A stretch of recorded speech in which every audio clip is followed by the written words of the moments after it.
Broncos country. Scotty on a mission, bout to take us for a ride. It's presented by the Studio 840. Look alive, cause this is 1 mile, 1 mile high. 1 mile, 1 mile high. So make sure that you like and share and hit the subscribe, cause you know he coming back. It's just a 1 mile ride.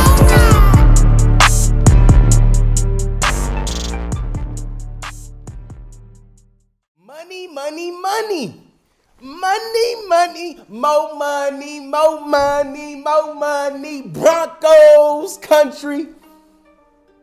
Welcome back to 1 mile high. And I told you I was coming back. I got some videos for you motherfuckers. You know what I mean? All right, look. Let's have a little money talk, baby. Let's have a little money talk, baby.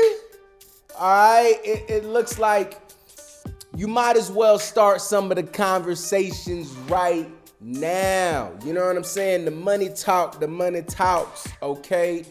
And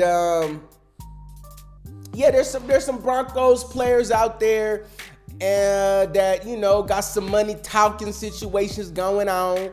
And it's not that I want to be the first to, I just want to get the conversation started, right? Because I said what I said, and I said what I said, and I meant what I said when I said it. You know what I mean? So it's like, come on now.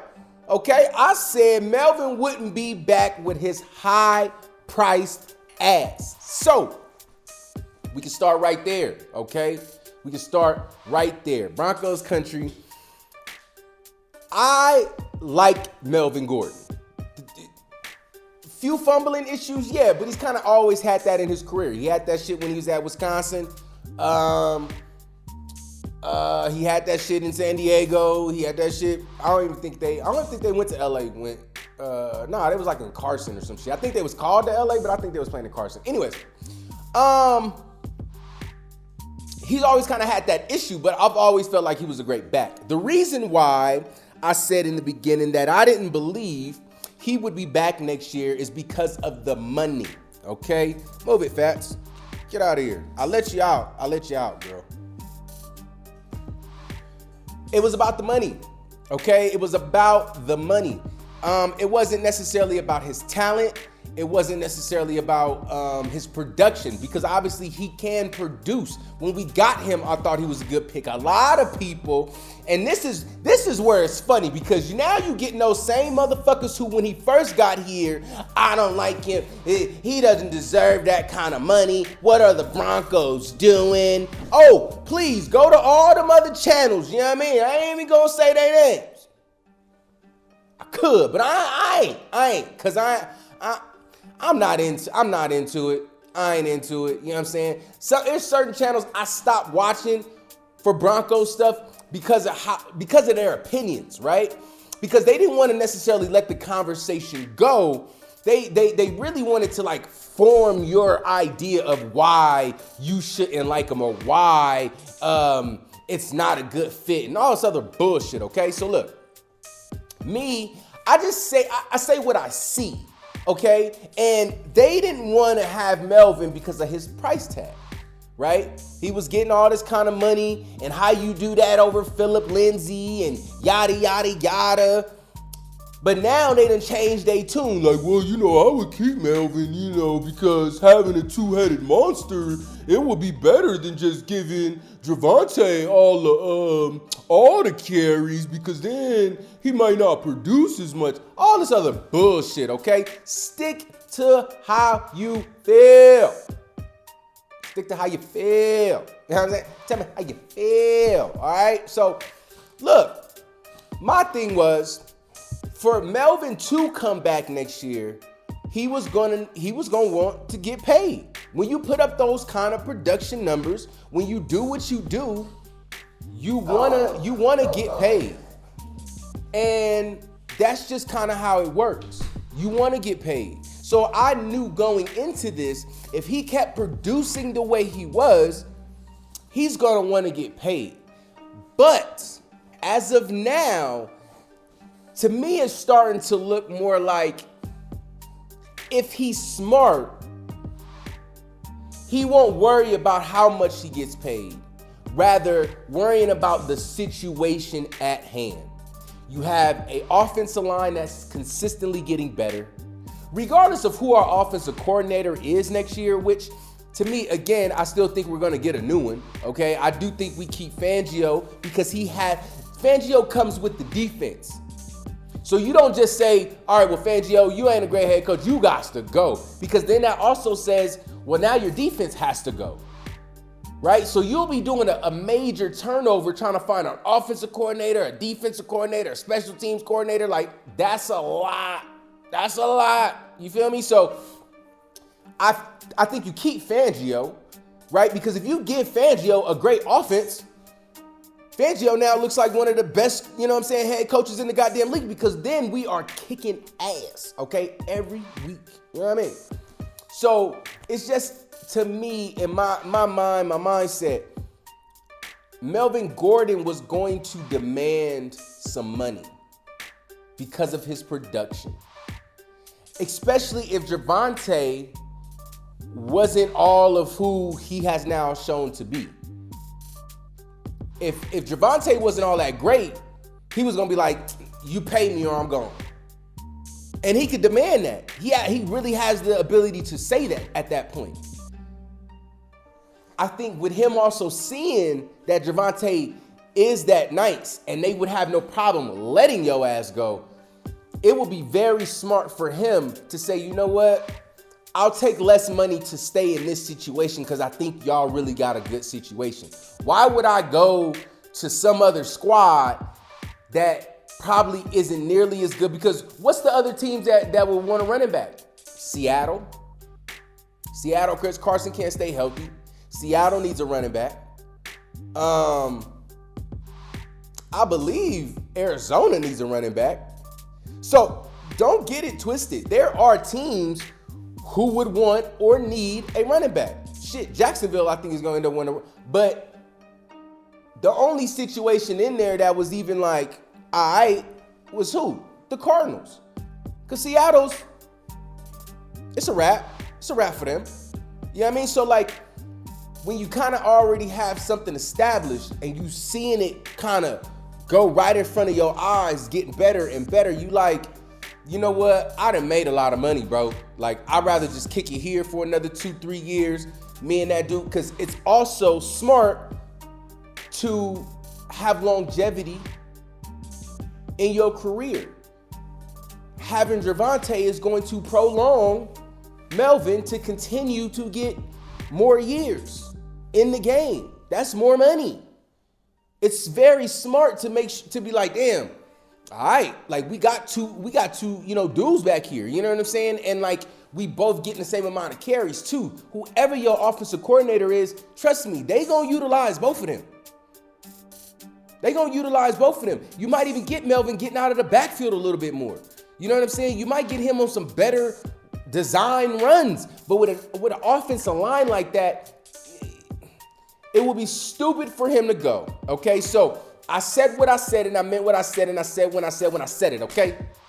I don't know if I got that right, but y'all gotta let me know. Okay, but look, like I said, I think he would command a lot of money if Javonte wasn't who he was. I think it's smart for him to stay in a situation that's going to benefit him long term, because by him, it shouldn't be just about the money anymore. He's made his dollars, okay? He's made his dollars. Now it's about going to go get your ass a Super Bowl, and this is going to be a great place to do so. So, can Melvin come back next year? Absolutely, but he's going to have to want to take less money, okay? They're going to have to want to restructure a deal, et cetera, et cetera, but absolutely, can he stay? He can. Will he stay? I hope so, because I do think that is something that, just like the offensive line, that dynamic duo is getting better and better and better. And you're going to need that. Because you saw Derrick Henry. Soon as he's out, Tennessee can't even run the ball. See what I'm saying? You need somebody that can just come in and give off that same kind of, 1-2 punch This is his perfect situation. This is his opportunity. We gonna see. We gonna see. Next, Teddy Two Gloves. Teddy Two Gloves. Yes, you know it. So the reports going out something about Teddy gonna want like $25 million next year. And hey, that number's probably right. Okay, I know he just hit today in a press conference talking about some shit about if it don't come from me, it ain't true. He ain't taking less than 20 million. You know what I mean? But I think this is kind of what happens, right? Whoever's in your camp or whatever the case may be, you start to kind of get it out there. Because what this does is gives him the opportunity to find out what direction are the Broncos going to go.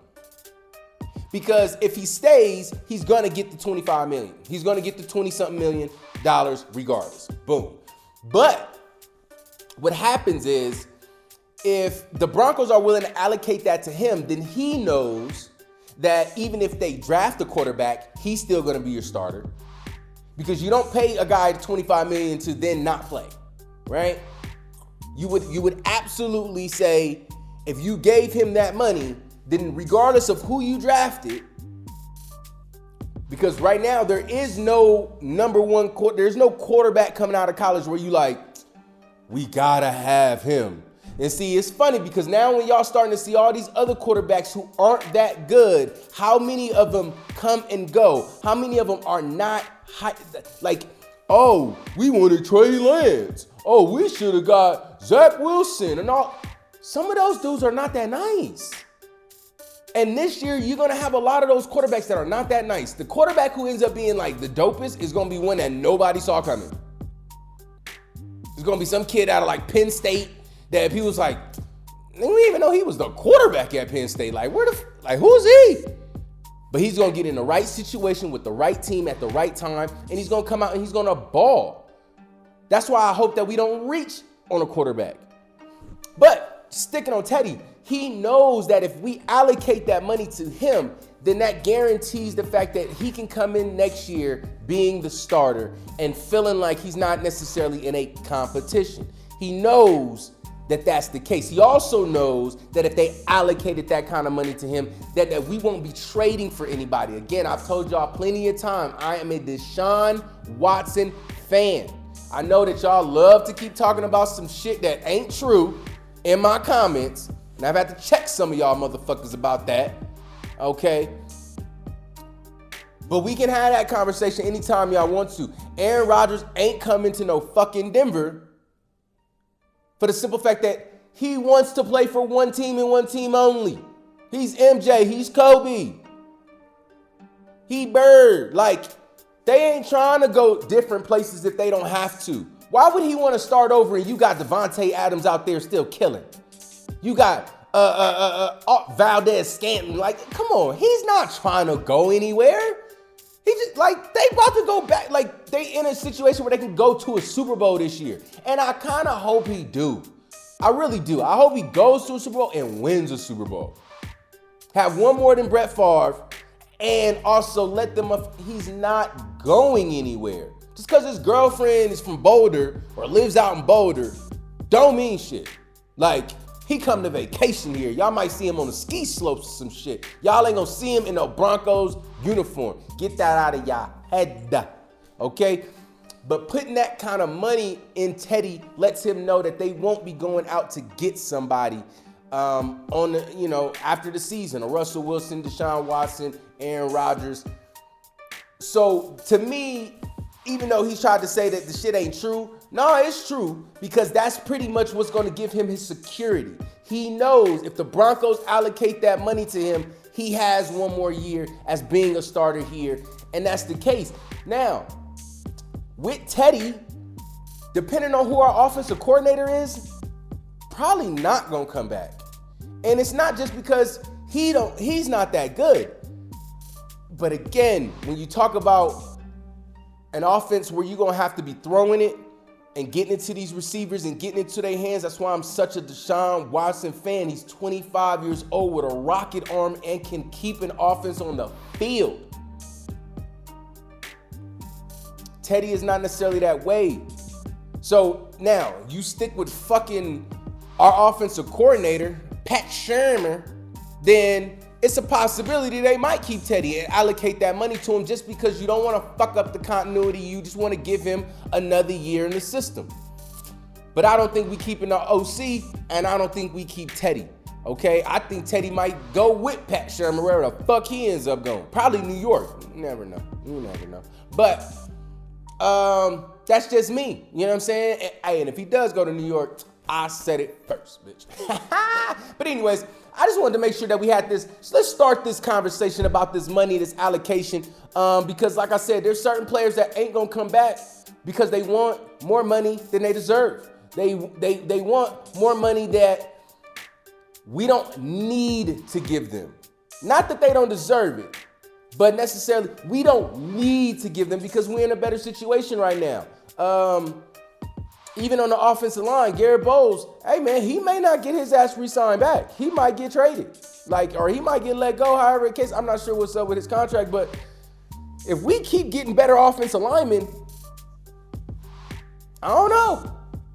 He may not. All I'm saying is there's gonna be some players that demand top dollar, and they're gonna have to either say, it's not about the money, I like my situation, I wanna be a Bronco, than it is, the other way around. You know what I mean? Like some of them is gonna say, nah, man, I need to go give me another check. And more power to them. And so with all that being said, man, y'all make sure y'all like, share, and subscribe. Let's have a conversation, man. Get it cracking, get it going. You know what I'm saying? It's gonna be a big week. This is a big week for us. So I definitely got some videos for y'all. So you already know, man. I'm gonna see you motherfuckers in the next video. Peace.